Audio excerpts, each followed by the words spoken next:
Buenas tardes. El Evangelio de hoy es sobre Marcos 9, que va del 2 al 9. Y se trata sobre la transfiguración de Jesús. Y dice así el evangelista. 6 días después, Jesús se fue a un cerro alto, llevándose solamente a Pedro, a Santiago y a Juan.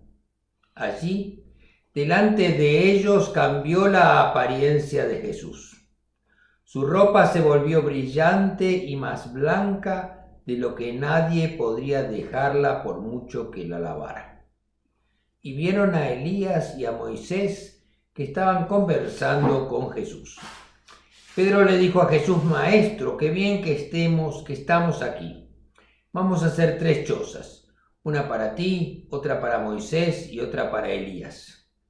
Es que los discípulos estaban asustados y Pedro no sabía qué decir. En esto apareció una nube y se posó sobre ellos, y de la nube salió una voz que dijo: Este es mi Hijo amado, escúchenlo. Al momento, cuando miraron alrededor, ya no vieron a nadie con ellos, sino a Jesús solo. Mientras bajaban del cerro, Jesús les encargó que no contaran a nadie lo que habían visto hasta que el Hijo del Hombre hubiera resucitado. En el Evangelio que acabamos de oír, leemos que Jesús lleva a sus discípulos, Pedro, Santiago y Juan, a un monte alto.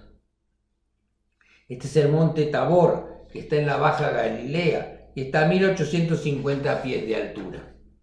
Una semana antes, Jesús les había anunciado a los discípulos que él debía ir a Jerusalén y sufrir mucho por parte de los ancianos, los sumos sacerdotes y los escribas y las autoridades, y que iba a ser muerto y que iba a resucitar al tercer día. Este mensaje había afectado mucho a los discípulos y supongo que debían estar muy deprimidos.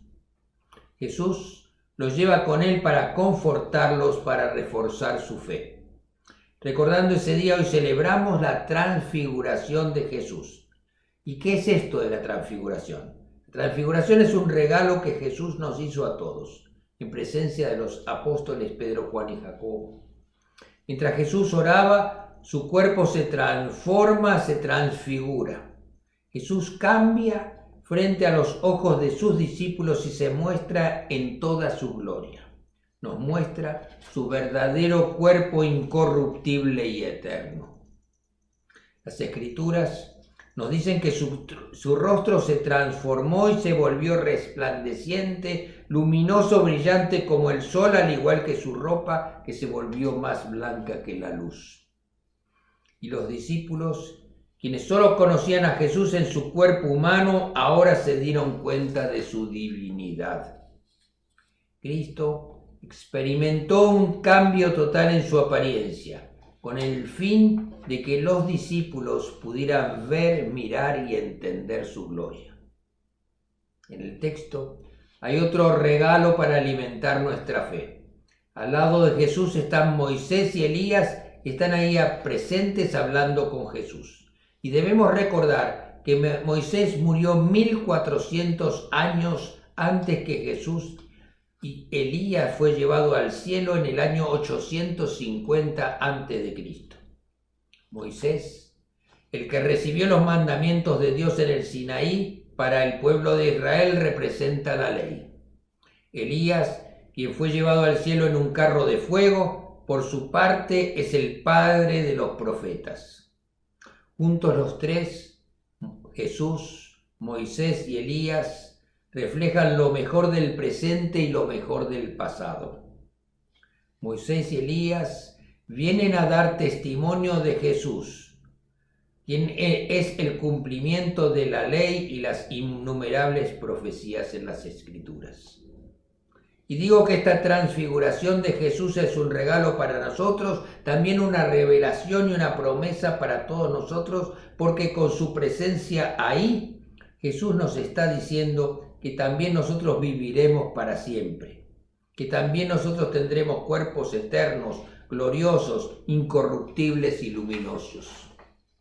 Y nos relata el evangelista que era tal la sensación de paz, bienestar y tranquilidad que Pedro le dice a Jesús, estamos también aquí, que si tú quieres podemos quedarnos a vivir aquí y podemos construir 3 enramadas, una para Jesús, otra para Moisés y una para Elías.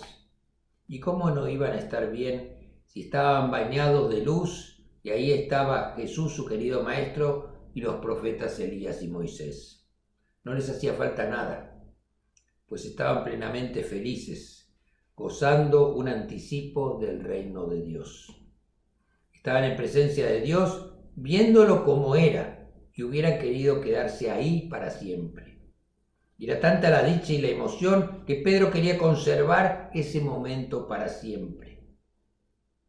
Esa misma sensación de tremenda dicha muchas veces la tenemos en nuestras vidas por alguien o por alguna cosa excepcional que nos pasa. Y ese momento de tanta alegría lo quisiéramos atesorar, guardar de tal manera que ese rato nunca se acabara. A veces decimos que la cara es el reflejo del alma, y cuando nos sucede algo bueno, tenemos una gran alegría, nuestros rostros se ven radiantes, luminosos, nuestros ojos brillan, la felicidad no se puede ocultar.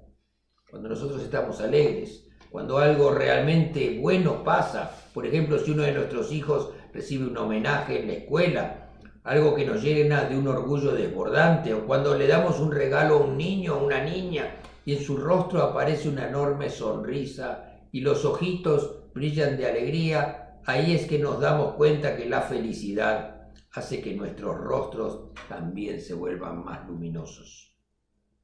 Esto mismo lo vemos en momentos de felicidad como bodas y nacimientos de nuestros hijos o nietos, y también cuando vemos la cara de felicidad de aquellas personas que reciben nuestra ayuda o apoyo en los momentos de mayor necesidad.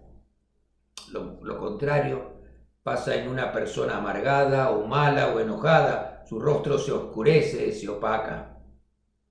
En el monte Tabor, Jesús, verdadero Hijo de Dios al mismo tiempo que verdadero hombre, resplandecía, mostrando y manifestando la gloria de su divinidad. El evangelista nos dice que en medio de tanta emoción, una nube los cubre y los discípulos sintieron miedo ante la presencia de Dios. Y su voz que les dice, este es mi Hijo amado, óiganlo a él. Este mensaje de Dios Padre muestra que la ley y los profetas del Antiguo Testamento fueron los que prepararon el camino para la llegada de Jesús, cuyo mensaje no viene a cambiar la ley, sino viene a reinterpretarla, para que, de esa manera, servir mejor a los hombres y mujeres para la realización del plan de Dios para la humanidad. El momento de la transfiguración, esta maravillosa revelación tenía el objetivo de reforzar la fe de los discípulos, que junto con Jesús debían volver a reunirse con el pueblo, ese pueblo sufrido y oprimido, que debían llevarle esperanza a compartir con todos lo que habían vivido, lo que habían visto. De estar en ese lugar de plenitud, de paz y de alegría, debían regresar al mundo de esclavitud, de enfermos marginados, de viudas y huérfanos abandonados, a una sociedad de violencia y odio. Los apóstoles ahora debían llevar el mensaje y la invitación a que todos nos transfiguremos, que cambiemos, que el amor sea parte de nuestras vidas e inunde nuestros corazones, que el amor y la alegría en nosotros se refleje luminosamente en nuestros rostros. Ellos sabían que iban a pagar un precio muy alto por llevar el mensaje de cambio y que su mensaje traería la reacción de los poderosos que se verían amenazados ante el cambio del sistema propuesto. Esta reacción les traería consecuencias terribles como así sucedió. Las historias de la iglesia antigua nos cuentan que Pedro, Juan y Jacobo fueron perseguidos, torturados y muertos. Jacobo muerto por la espada, Pedro crucificado cabeza abajo y Juan exiliado en un país lejano, anciano, en medio de la pobreza. La transfiguración fue para ellos los discípulos y fue para nosotros. Esa visión gloriosa de Jesús, Moisés y Elías en su cuerpo eterno es para darnos más fuerza. Es para que nuestros corazones estén siempre llenos de luz, que alejemos del todo la oscuridad que trae la falta de esperanza, el miedo, la depresión y la soledad. Ese resplandor debe iluminarnos aún en los momentos de dolor, de necesidades, de penas que a veces parece que no terminan nunca. La fe en Jesús debe ser como un manantial de paz, alegría y esperanza que ilumine nuestras vidas aún en los momentos más difíciles. En aquel día, los discípulos tuvieron la oportunidad de alejarse unas horas de todos los sufrimientos que les rodeaban. Nosotros también debemos tener momentos para alejarnos de las luchas y los problemas cotidianos.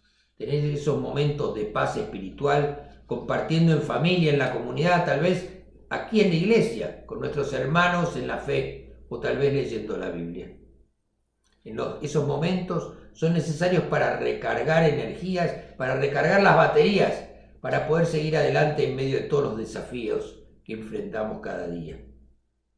Y es la imagen de Dios, la palabra de Dios en nuestros corazones, esa palabra que nos dice que todos por igual somos hijos e hijas amados de Dios, lo que nos da la fuerza para continuar poniendo nuestro grano de arena para la construcción de una vida y un mundo mejor. Al igual que los apóstoles, debemos ir a ayudar a alguna de las tantas personas que precisan una mano amiga, de una palabra de consuelo, de un llamado a la esperanza, ser para los necesitados en medio de su dolor un hombro amigo donde apoyarse. Y en la tarea de compasión y hermandad, también nosotros seremos transfigurados y también vamos a irradiar la luz de Cristo transfigurado, una luz que se desprenderá de nosotros cuando compartamos nuestra ayuda, la solidaridad y el amor de Cristo a través de nosotros con nuestros hermanos. Yo siento que Jesús nos pide que nuestra transfiguración, nuestro cambio, no sea solamente cuando muramos. Su invitación es empezar a construir aquí y ahora el reino de Dios. Él nos pide que dejemos de lado todas aquellas cosas que nos alejan de su mandato aquí en la tierra, que podamos vivir en paz, que disfrutemos de la vida, que las cosas que no son necesarias ni importantes no sean el centro de nuestras vidas. Jesús nos pide que lo sigamos, que pongamos nuestras vidas en sus manos, que confiemos absolutamente en Él porque Él proveerá. Desde nuestro bautismo, Dios habita en nuestros corazones, convirtiéndonos en la verdadera morada de Dios y templos del Espíritu. La gracia divina nos ha hecho hijos de Dios, por lo que nuestra alma tiene que resplandecer por la presencia de Dios en nosotros. Cuando oramos, nos llenamos de la presencia de Dios y nos unimos a Dios. Su presencia en nuestras vidas se refleja en nuestros rostros brillantes y luminosos. Que nuestra vida resplandezca siempre porque estemos llenos de la gracia y del amor de Dios. Y que este resplandor, nuestra alegría, sea contagiosa para todos los que nos rodeen. Oremos. Padre Celestial, ilumínanos para entender que por ningún motivo debemos alejarnos de ti. Y que siempre te podremos encontrar si somos capaces de apartarnos por un momento de todo cuando nos aflige y perturba para poder encontrarte en la oración. Ayúdanos a recordar de rezar cada día para agradecerle por lo que nos das y pedirte por nosotros, nuestras familias y nuestro prójimo. Señor, protégenos en estos tiempos de pandemia. Cuida y sana a los enfermos. Ayuda a los que están solos, a quienes no tienen nadie a su lado, a los que están deprimidos. Sé consuelo para que todos nosotros en nuestros malos momentos, para que nos ayudes en nuestros malos momentos. Y bendícenos para que tu protección nos acompañe a nosotros y a nuestras familias cada día en nuestras vidas. Que el Señor los bendiga en nombre del Padre, del Hijo y del Espíritu Santo. Amén.